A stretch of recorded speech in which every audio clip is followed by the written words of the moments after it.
I know you want to talk about childcare, OK? This was seen as a big win. It also put Labour back in their box in a sense, because Labour were basically calling for this. Just run us through what has been announced.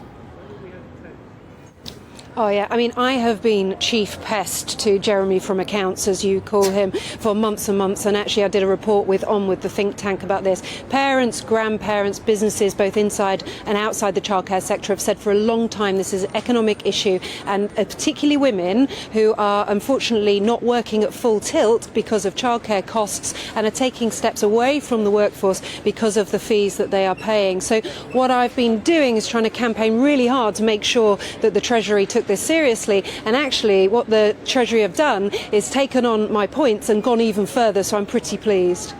Yeah, indeed, and obviously the central pledge of Hunt's budget today is the expansion of 30 hours of free childcare for every child over 9 months. He is hoping that the measure will entice more people back to work, like you've just said there, help boost the economy as well. Could raise, he thinks, about £10 billion in further revenue by getting people back to work. And that was a central pillar of this budget, I think. Yeah, compassion to new parents, but also getting that workforce motivated to go and help grow the economy.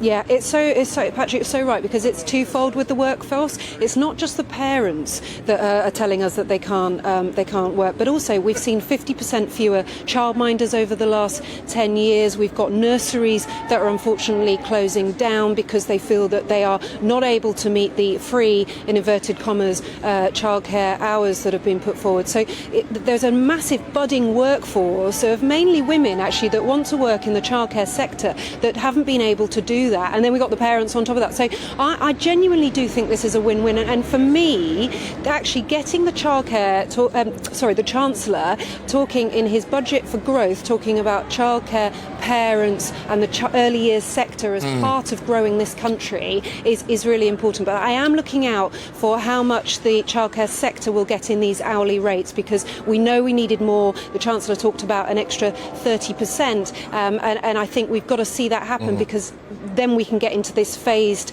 increase into more hours for 1- and 2-year-olds as well. Yeah, look, absolutely. Just talking of some other people who are hopefully going to stay and work for longer, pensioners or people who are thinking of retiring soon. Millions of workers now will get a pension boost after Jeremy Hunt announced big change to the rules in the spring budget, abolish the lifetime pension allowance. Now, the criticism to this is that it helps the wealthiest retirees or people on the brink of retirement the most, and that is supposedly a bad thing. How would you respond to that?